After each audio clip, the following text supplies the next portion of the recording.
It's the Joel Shit Show featuring Joel Shit. Hi, and welcome to the Joel Shit Show. I'm your host, Joel Shit.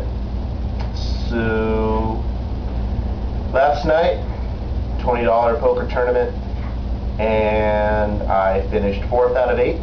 Small crowd. I'm going to say it's because it was really fucking cold. They had a space heater. Those of you who didn't go because you thought, oh man, I don't want to go. Those cheap bastards, they probably don't use the heater because it uses fossil fuels and they're vegetarians and they wouldn't want to use dinosaur parts. You know, if you're a true vegetarian, you should not be using fossil fuels at all because you're using dead dinosaurs to heat up or power up or whatever. And if you're truly an animal rights activist, dinosaurs are animals too, so don't give you that shit. Go have some Spam and everything will be fine. And this is coming from someone who would rather not eat meat, but I'd rather not waste food even more.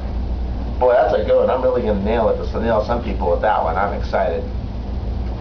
So, I kind of saw something happening while I was playing last night, which is a very important lesson. The things that you do in hands, sometimes you do for future hands.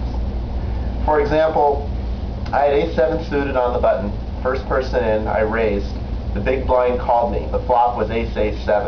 So I had a full house. I also had crippled the deck. There was pretty much no cards that were going to help me. So the big blind checked to me, and I bet half the pot. And he thought about it, and he folded. And I was thinking, man, I really screwed that up.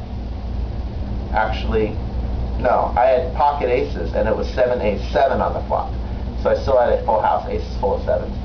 And you know the thing about poker stories is people always get them wrong, and then they stop, and then they interrupt, and then they talk about how other people can't tell poker stories right, and then they talk about how other people talk about how people can't get their stories right.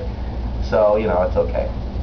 So he folded, and I'm thinking, I wonder if I could have made more money by just checking behind him. A few hands later, I had pocket jacks, and I raised before the flop on the button, and he called in the big blind again, and the flop was jack something something, jack 10 something, and he checked, and I bet half the pot, and he check raised himself all in, and I called, and he had 10-9, and he was bluffing, and he thought that I was just trying to steal the pot again. Now, he wouldn't have done that, I bet, if it wasn't for the hand with the full house. So see, I got my money, I just got it later. Well, that's all the time we have for today. Visit us on the web at joelshitshow.com. Email Joel at joelshitshow.com.